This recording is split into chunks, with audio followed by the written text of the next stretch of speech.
Magandang gabi, Pilipinas. Ito ulit ang inyong likod, Mike Padua, at ito na naman tayo upang bigay sa inyo ang pinaka-latest forecast sa papalapit po na bagyo na po ito na si Tropical Depression Auring. So ito po yung ating special coverage, special update sa bagyong ito ngayong gabi po ng Miyerkules, Pebrero 17, 2021.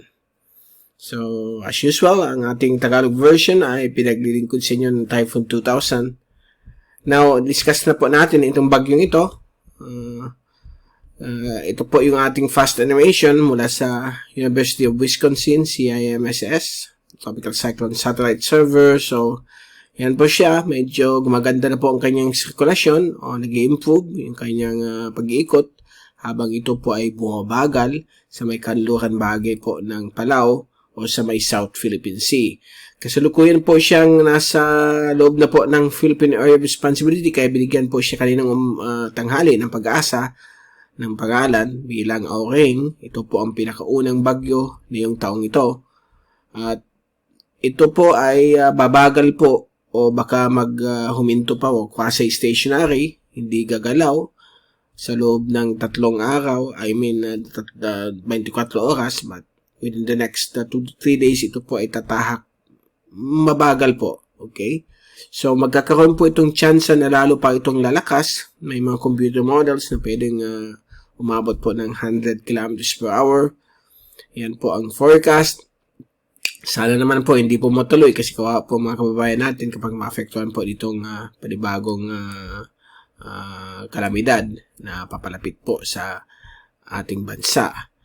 So, kung titingnan natin yung ating zoom-in satellite animation, ito po yung blue image ng windy.com. So, makita po niyo yung dark gray na umiikot dito po sa may east of Mindanao o east of Davao. Ito na po yung tropical depression na baka within the next 6 hours ay maging ganap na po siyang tropical storm. So, bibigyan po ito ng international name. Hindi pa po natin i-check kung anong sunod na pangalan. Meron po yung nakahandang listahan yan. But so far, ang epekto nito ay mangyayari po on day 4 to 5 or late day 3. So for the next 2 days ay wala pa po itong epekto. Magkakaroon lang po itong mga pag-ulan. Yung extension niya ay pwede umabot na rin po sa Mindanao. So magkakaroon po siya mga thunderstorms lalo na sa hapon o gabi. Samantala, dito naman po sa may Kabisayaan, Kabikulan, ay magkakaroon na pong maulap na papawirin na may mga padaan-daan pong mga showers. But yung mga thunderstorms ay posibleng maganap po na yung dakating linggo. Okay? O weekend. Araw po ng linggo. So, inaasahan po natin ang paglakas na rin yung hanging amihan dahil ini-enhance po nitong bagyong ito. At yung hangin po ay pwedeng umabot po ng 65 kph lalo na po sa may coastal areas po ng Luzon at Kabisayaan. So mapanganib po ito sa mga sasakyang pangdagat. So mag-ingat po tayo. Huwag mo nang pumalaot. Palampasin muna natin itong panibagong kalamidad na papalapit po sa area ng Pilipinas. So ito po yung ating unang track na inisyu kaninang alas 5 mula po sa ating Typhoon 2000 track ay pinapakita po itong pagbagal niya dito sa may area na ito ng South Philippine Sea. Mabagal na kikilos po siya west to west-northwest at posible po magkaroon po ng tinatawag natin biglaang paglakas o yung rapid intensification na kung saan ay pwedeng umabot po ang kanyang hangin hindi lamang pong 100, pwedeng umabot po ng 110 kph. Malapit na malapit po yan bilang isang category 1 typhoon. But meron pa rin, hindi natin alisin ang posibilidad na magiging typhoon po itong bahagya o yung bago po mag-landfall. So, antabayan natin itong system na ito.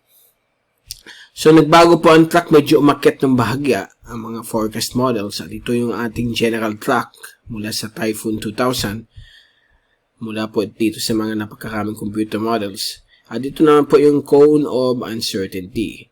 So, ibig sabihin po niyan, ang bagyong ito ay pwedeng tumahak ng paganyan. Okay? Or, pwede siyang tumahak po ng pagganito sa may baba po. Basta nasa loob lang dapat yan ang cone of uncertainty, pwede pong tumahak ng pataas o pababa ang bagyo. Okay? Lalo na po itong day 4, ito po yung day 4 and day 5, medyo napakababa po ang confidence level, na dyan talaga siya dadaan. But ito po, 24 to 48 hours, talaga mataas po yan. Nasa more than 50%, nandyan po siya dadaan. As high as 80 to 85%. Dito, nasa 50-50 na po yan. Lalo na ito po, less than 30% na po yan. At ang forecast pa, medyo good news pagdating sa hangin dahil po pag landfall po niya dito sa may Kabisayaan sa hapon ng Linggo hanggang dito po sa hapon ng Lunes ay hihina po siya bilang isang tropical storm na minimal at magiging mahinang tropical depression.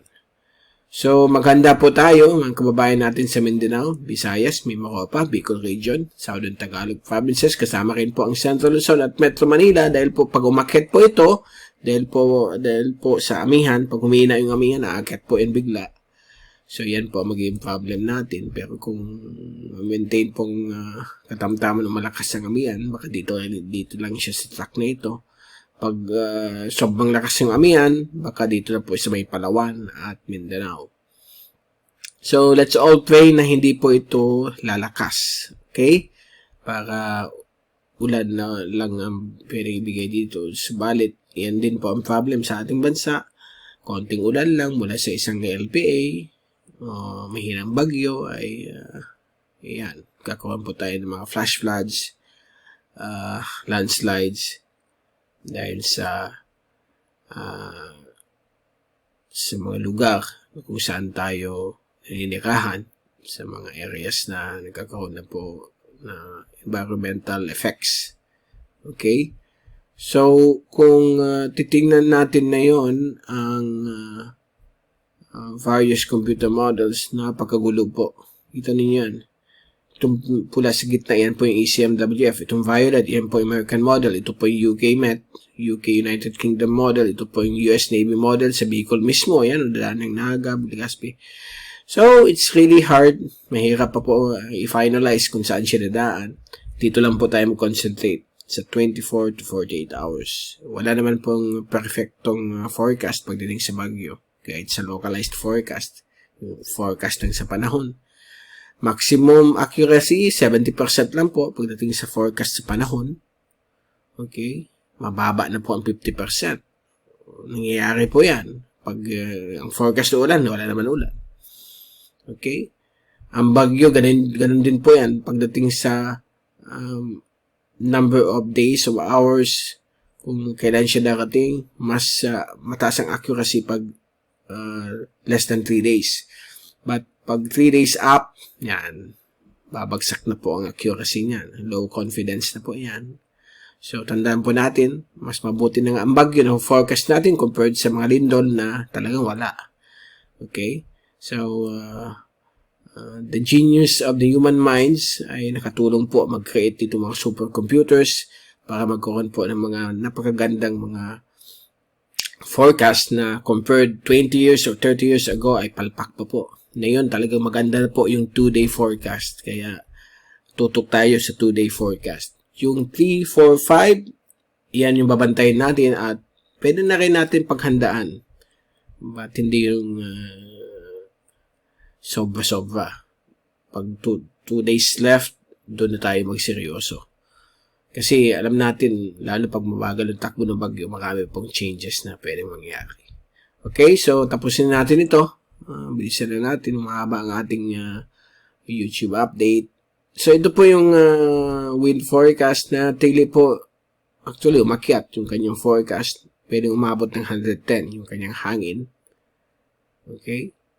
But majority pa rin nasa 85 to 95 kph ang possible epekto nitong system na ito. At ang maganda rin po dito habang lumalapit, tumataas po yung wind shear, yung upper level winds na makakasira po sa circulation ng bagyo. Yan po. Dito po siya na yun. For the next 3 days, aakyat po ang wind shear. So, posibleng malusaw itong system na ito lalo pang lumakas po yan. So, mid-level relative humidity, basang-basa po ang atmosphere. So, maraming dalang ulan po itong system na ito. At yung sea surface temperature, paki-fuel ang organisasyon nitong bagyong ito ay tamang-tama po kasi 26 pataas ang kinakailangan na temperatura ng dagat para ito ay lumakas o maging stable na bagyo. Ito naman po yung ating rainfall accumulation sa loob ng 3 araw hanggang Biyernes. Miyerkules, Huwebes, Biyernes, mula po sa ECMWF, Windy.com. So, ang maapektuhan para lang ng kanyang trough at yung pinaka-western most part ng kanyang rain bands ay itong eastern and northeastern Mindanao. Ayan po yung Caraga at Davao Oriental. So, inaasahan po mga pag-ulan. Ang iba po, mga showers lang po yan. Dulot po ng amihan. But for the next 5 days hanggang Monday, ayan na po. Kakalat na po yun sa northern at eastern Mindanao, eastern Visayas, portions of western at central Visayas, Kabikulan.